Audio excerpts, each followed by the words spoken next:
Hello DIYers, welcome back to my channel. If you're new here, you're welcome. If you're returning, you're welcome as well.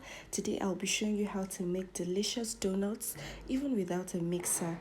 So you're going to need an egg, you're going to need some yeast, butter, some sugar, water, and then flour. So you're going to transfer the flour into a bowl like you can see me doing in the video. Then you're going to add the sugar as well, and you're going to add the yeast. Basically what we're doing, we're adding all of the dry ingredients. Then you're going to stir or mix this to combine with a whisk, or you can use your hand. So once that is done, you're going to break an egg and turn that into the bowl of flour. Then you're going to mix that and then start to add water in bits so that you can form a dough out of it.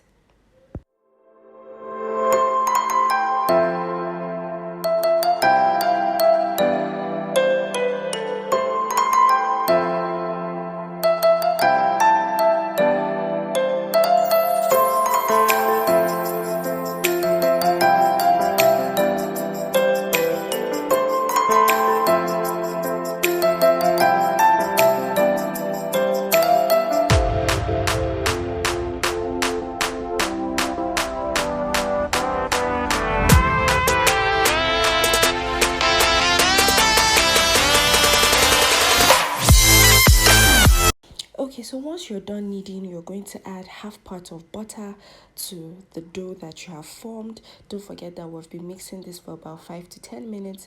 Then you're going to add the dough and then you're going to mix again.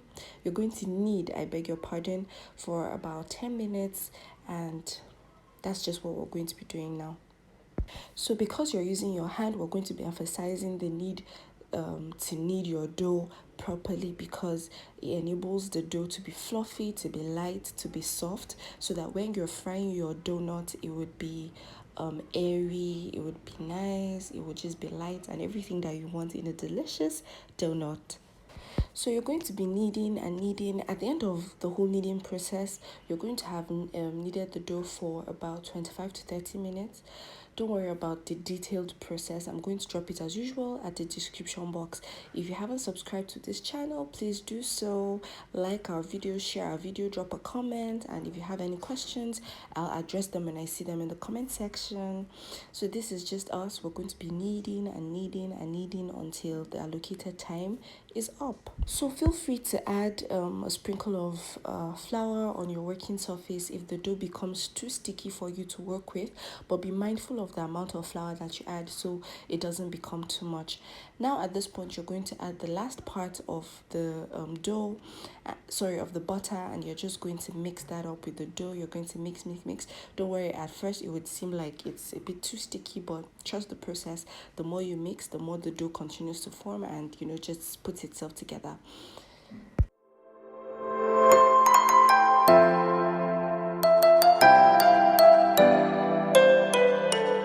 Okay, so you notice that I'm heating the dough. This also helps in making the donut be light, airy, fluffy, and just make sure you do that as well.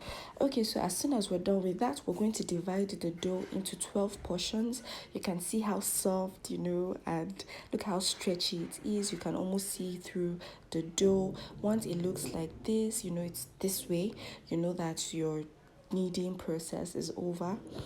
And you're just going to cut the dough into 12 portions like I said, and then we'll start to mold them into round balls so that we can allow them to rise before we start to fry.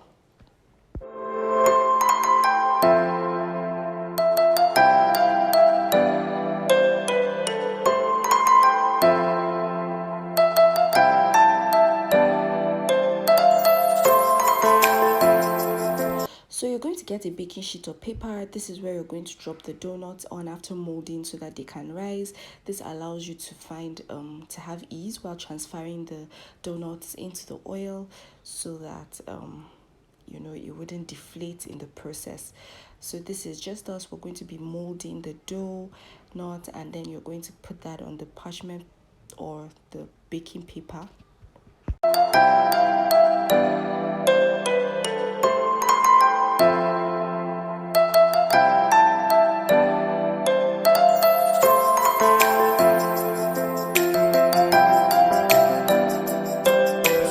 dust some flour on the parchment paper or the baking paper, and then you're going to drop the donuts on it, and you're going to repeat the whole process for all of the remaining donuts that we have cut.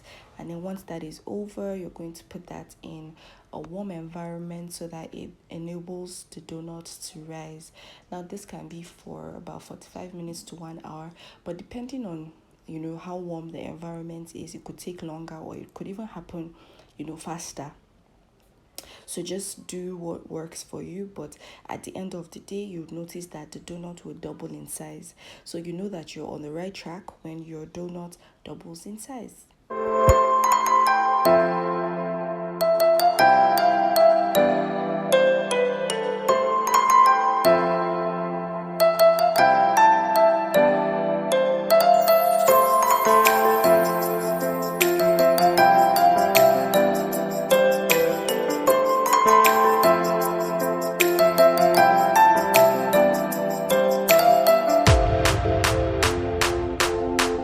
Okay, so our donuts are ready to fry. You can see that they have doubled in size. You can see how beautiful they are. If you follow the processes right, this is what you're going to have. Then you're going to heat up some oil and make sure that the oil doesn't get too hot, because you want the donuts to slow cook or slow fry. Then you're going to start to drop the donuts into the oil. You can see that the oil wasn't too hot and it wasn't too cold. If it's too cold or just lukewarm, we're going to have very oily donuts, and we don't want that. So make sure that the temperature is just perfect. So you can see that look at it's having little bubbles. I tried to bring the camera closer so that you would see it's actually hot enough to fry the donut. So after a while, you're going to notice that it has started to brown. Then you can use whatever you find convenient to flip the donut to the other side so that both sides fry to golden brown. And once that is done, you're going to do that for the remaining donuts that you haven't fried. And that's it. Your delicious donut is ready. You can decide to fill this with whatever filling that you have. You can coat this with sugar. You can coat this with milk, and it would still taste very delicious. This donut is not overly too sweet. It is just the perfect taste, and I hope you try it out. Before I forget, also pay attention to the quantity of vegetable oil that you're going to be using to fry. The idea is you need enough oil that would allow the donuts to float in the oil and not sink to the bottom, so it doesn't spoil the shape of your donuts or just scatter what you have done so far.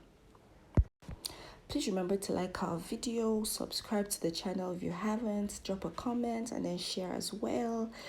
And I'll see you in my next post. Thanks for watching. Bye.